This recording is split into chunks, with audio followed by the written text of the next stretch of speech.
You know, when one is pregnant, it's easy to get anemic. You say, oh, there is no blood, and all that.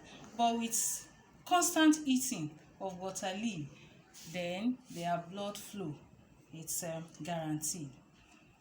I also learned that it is very rich in antioxidants. And so, part of the studies has it that water leaf can even prevent the onset of cancer or even the growth of tumor. There are so many benefits. In fact, I read more than 10 benefits of water leaf, and I asked myself, whoa, does it mean this water leaf we've been eating all this while has so much benefits?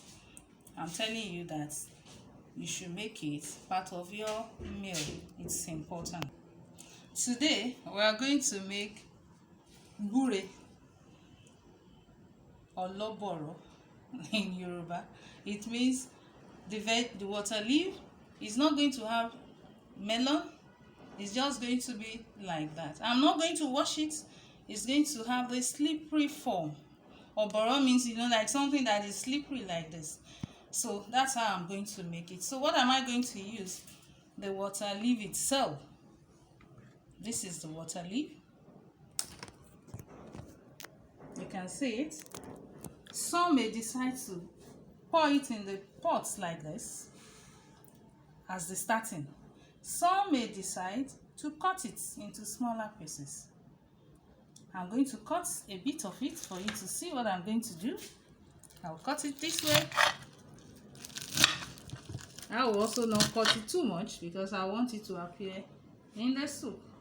And the protein I'm going to use for this GBURE is fresh fish, catfish to be precise.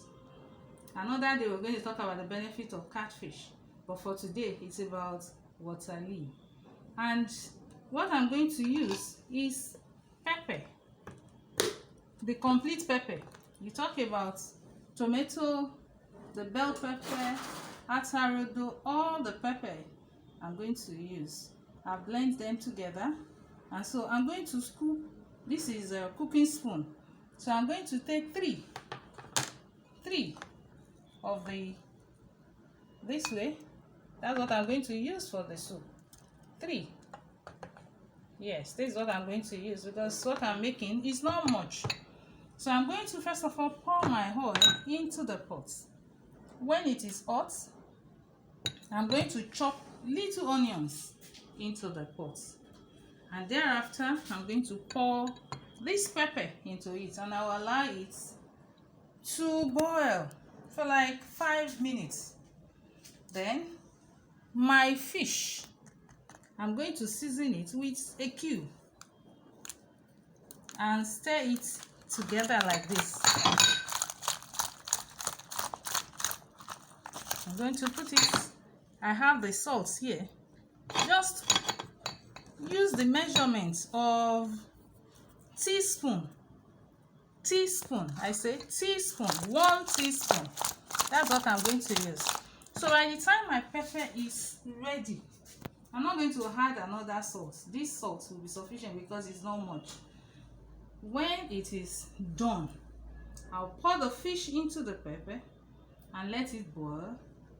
Let it boil. Like, the fish does not need so much time, so I'm going to spend just 3 minutes of the fish. Remember, I have boiled the pepper for like 5 minutes, so with the fish 3 minutes. Remember, I have here, it's locust bean. So this locust bean, I'm going to sprinkle it into this pepper, the boiling pepper. So now I'm going to the kitchen where I'm going to perform that. So you wait and see. When everything is set, my fish is done, I will now sprinkle the water leaf into the pot. I won't allow the water leaf to stay for too long, maybe 2-3 minutes. In fact, 2 minutes is sufficient. And that's all. My food is ready. So let's see how it goes. Yes, I just poured the vegetable